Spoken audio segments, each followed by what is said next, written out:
The emergency alert came through at 11:47 on Tuesday night. My phone vibrated so loudly against the bedside table that I woke up thinking someone was calling me. Instead, there was a notification covering half the screen. Public Safety Notice. Residents experiencing numbness, involuntary movement, disrupted sleep, or unusual repetitive behavior should remain indoors and await further guidance. Do not restrain affected limbs. I read it twice before taking a screenshot and sending it to the family group chat. Dad replied first. "What sort of warning is that?" Mom sent a laughing emoji a few seconds later. They were both downstairs watching TV, so I got out of bed and went to show them, even though they had obviously received the same alert. Dad was standing in the kitchen with his phone in one hand, while Mom was sitting under a blanket at the end of the sofa. "Someone's hacked the emergency alert system," Dad said. "There'll be an apology by morning." "Why would it tell people not to restrain their limbs?" I asked. He looked down at the message again. "Maybe everyone's arms are about to revolt." Mum laughed and reached towards the packet of biscuits on the coffee table. "Mine already has." Dad told her not to encourage it. We joked about it for another minute, but there was nothing about the alert on the news. Online, people were posting screenshots and making the same sort of jokes. A few claimed it had only been sent to certain parts of the city, while others said it was probably meant for a hospital and had somehow gone out to the public by mistake. There were no sirens outside, no police cars, nothing that made it feel like an actual emergency. By 12:30, I had stopped thinking about it. When I woke the next morning, I had 3 missed calls from my friend Danny and more than 20 unread messages. I didn't check them straight away because I could hear the news downstairs, much louder than usual. As I reached the bottom step, the presenter was saying that emergency services were investigating reports of a possible neurological condition. Mum and Dad were sitting together on the sofa, staring at the TV without speaking. A reporter stood outside a hospital surrounded by ambulances. She explained that hundreds of people had been admitted overnight after experiencing numbness, muscle spasms, and temporary loss of control in one or more limbs. Officials believed the condition usually began in a hand or arm before spreading to the rest of the body. Footage appeared beside her of a man being guided towards an ambulance by 2 paramedics. He looked frightened, but otherwise normal, until his right arm suddenly swung backwards and grabbed one of them by the face shield. The man immediately began apologizing. "That wasn't me," he kept saying. "I didn't do that." The footage cut away before the paramedic managed to free himself. The reporter went on to say that those affected remained conscious during these episodes. In more advanced cases, the condition could interfere with balance, speech, and voluntary movement, although officials stressed that the symptoms were temporary and that specialist teams were being sent to affected neighborhoods.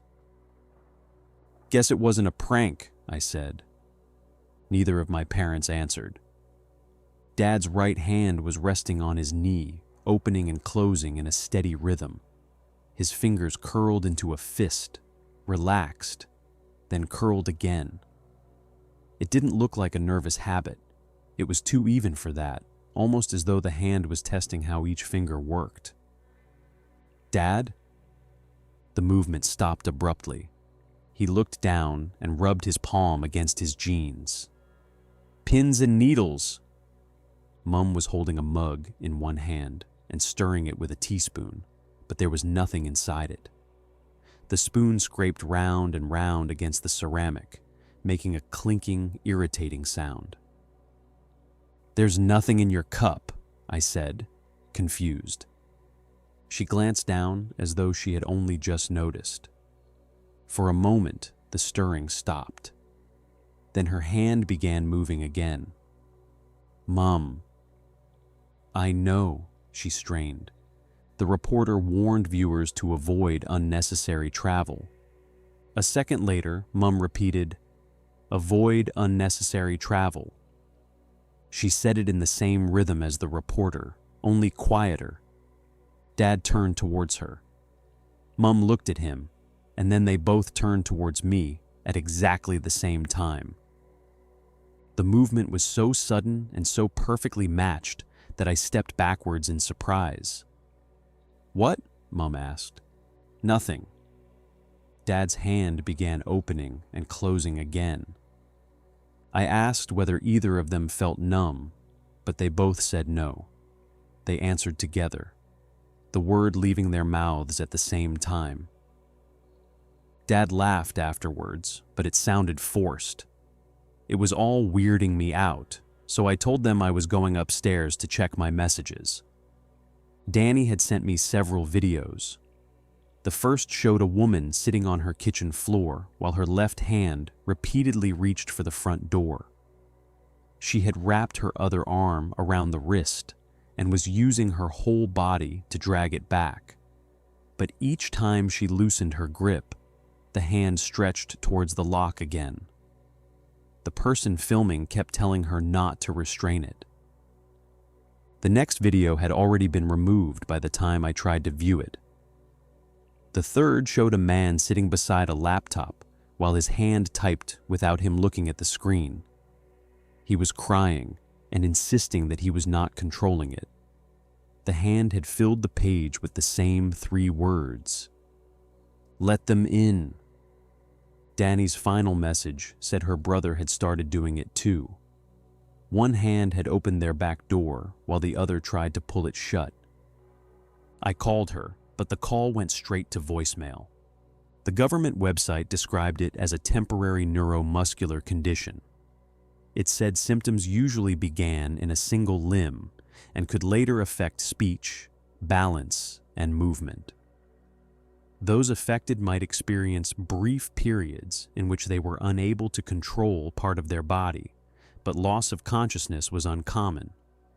It also said there was no evidence of person-to-person transmission. The social media posts were less reassuring. People claimed the episodes became longer as the condition progressed. At first, a hand might move for a few seconds. Later, an entire arm could act independently. After that, people began repeating words they had heard, speaking in unfamiliar tones, or walking somewhere without choosing to. Most of them remained aware throughout. Another account described it as a parasite, although no one seemed to know where that information had come from. According to the post, it entered the nervous system and spread slowly, using the body in short bursts while it learned how everything worked. The stronger it became, the longer those periods lasted.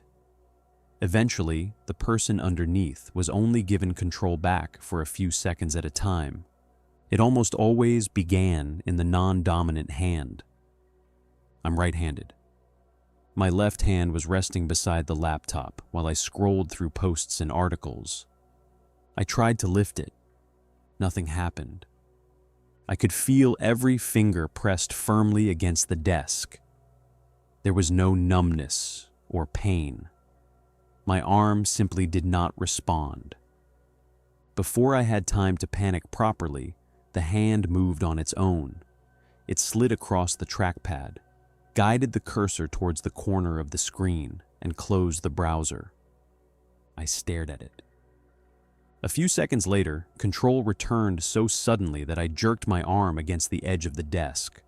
I flexed my fingers, lifted my hand, and turned it over several times. Everything felt normal again. I tried convincing myself it had been a spasm. I had been sitting awkwardly, and after watching those videos, I was looking for something to be wrong. Then I reopened the laptop and realized my search history had been cleared as well. A white van pulled up outside. It had no markings apart from a small blue symbol near the back doors. 3 people climbed out wearing white protective clothing and clear face shields before walking towards the house across the road. Mr. and Mrs. Ellis had lived there for as long as I could remember. Mr. Ellis opened the door, and his wife stood behind him, with one arm held tightly against her body. Even from my window, I could see her hand twisting and reaching towards the workers. She kept pulling it back, but each time she did, the hand stretched out again. The workers restrained her and began guiding her towards the van. Mrs. Ellis shouted that she was still herself and that it was only controlling her arm. She sounded embarrassed at first, like she was trying to explain some strange accident, but when they opened the rear doors and she saw inside, she began to scream. There were already people in the van. Some were sitting quietly. Others had been strapped to the seats. One man pressed his face between them and shouted that he could prove he was still conscious if they would only ask him questions. His body was thrashing against the restraints, but his voice sounded completely normal. Mrs. Ellis's left arm reached towards the nearest worker while the rest of her body twisted away. "I'm not doing that," she shouted. "Please, I'm not doing that." The door shut behind her. I heard a knock on my door and I jumped away from the window. "Open the door," Dad said. His voice sounded normal. "We need to talk." I moved closer, but left the door locked. "Are you all right?" "Of course I am." From somewhere behind him, Mum repeated, "Of course I am." She used exactly the same tone. Dad was silent for a few seconds before lowering his voice. "They're checking houses. We should tell them about your mother." "What about Mum?" There was a pause. Then Mum said, "What about Mum?" I could hear the teaspoon scraping against the empty mug again. I told Dad that he was acting strangely too. After a few seconds, they walked away from the door, their footsteps moving down the corridor at the same pace. Another video had appeared online. It had been filmed from inside one of the vans and showed a woman whispering into her phone while people cried around her. She said the medical teams were not taking everyone to hospitals. The infected were being separated according to how far the condition had progressed. Some could still fight it. Some lost control for several minutes at a time. Others only seemed to gain control for a few seconds. The woman turned the camera towards a teenage boy sitting opposite her. He appeared calm, with both hands resting on his knees. "He came in with his family," the woman whispered. "They said he passed the first test." The boy looked directly at the camera. His left hand lifted one finger to his lips while the rest of him remained completely still. The video ended there. A government warning appeared at the top of the page, stating that unverified claims about parasitic infection and permanent loss of control were spreading online. It urged people to trust official guidance and cooperate with medical workers. My left hand started moving towards the laptop. I caught my wrist with my right hand. The fingers twitched against my grip, pulling towards the keyboard. I held on, remembering the alert's warning not to restrain affected limbs. I had assumed that part was to stop people hurting themselves, but now I wondered whether there was another reason. For a few seconds, my hand fought me. Then it stopped. Control returned, but only after the page had disappeared from the screen. Someone knocked on the front door downstairs. "Medical assistance," a voice called. "We're carrying out household checks." Mum answered immediately. "Coming." I ran out of my room. Dad was standing in the hallway with his right hand on the lock. Mom stood beside him, staring towards the door. Her lips were moving silently, forming the same words as the person outside. I told them not to open it. Dad looked back at me. We have to. No, we don't. They're helping people. Mom repeated the sentence a moment later, her voice flat.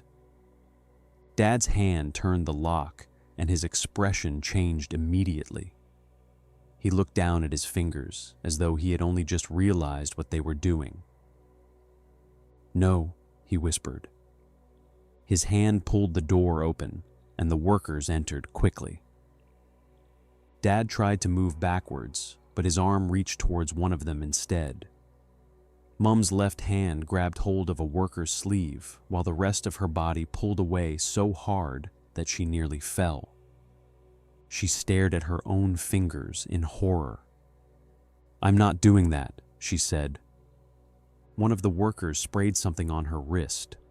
Her hand loosened, and they moved in before either of my parents could resist again. Dad shouted that he was fine and demanded that they ask him questions. Mom kept telling me she was still herself. Halfway through the sentence, her voice changed.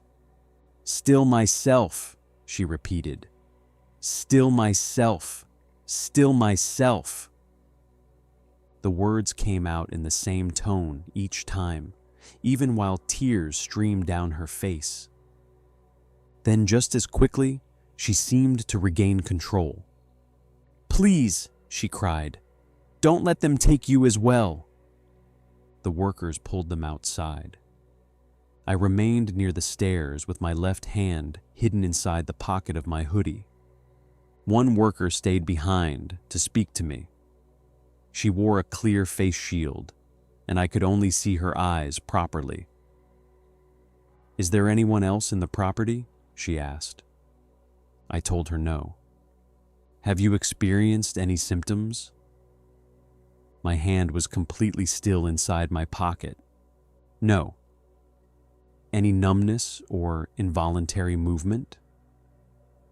No. Difficulty speaking or repeating things without meaning to? No. She watched me for a few seconds before asking me to show her both hands. My right hand came out first. Then I slowly removed the left. I expected it to reach towards her. I expected the fingers to twist or jerk, or for the hand to expose me in some obvious way. Instead, it hung loosely at my side. She asked me to turn my hands over, spread my fingers, and touch each fingertip to my thumb. Both hands obeyed perfectly. The worker's shoulders relaxed. She checked my pupils and asked me more questions. I answered all of them without hesitating. Outside, my parents were being loaded into the van. Mom saw me through the open doorway and shouted that I shouldn't let them take me. Her arm struck the side of the vehicle while she tried to pull it away. The worker told me I appeared unaffected.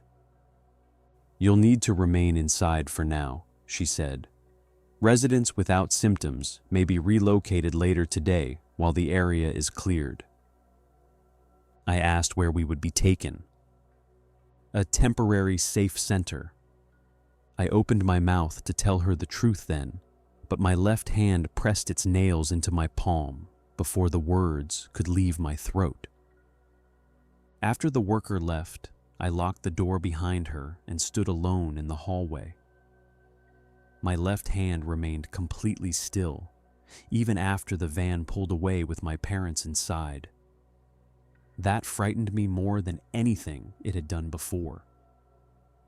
A new alert appeared on my phone shortly afterwards. Evacuation notice. Residents without symptoms should prepare one small bag and wait for authorized transport. Do not leave your property until instructed. As soon as I read it, my hand took control. It pulled out my backpack and packed my charger, a clean shirt, and my toothbrush. When I saw the workers moving further down the street, It picked up my coat. By the time they returned for me, it had gone still again. They tested me again before letting me onto the bus. I walked in a straight line, followed a series of simple instructions, and held both hands out in front of me while they watched for movement. My body obeyed perfectly. There were around 30 people traveling to the safe center with me, and every one of them had passed the same checks. They brought us to a school on the other side of the city and gave us green wristbands before assigning us beds in the auditorium. That was yesterday.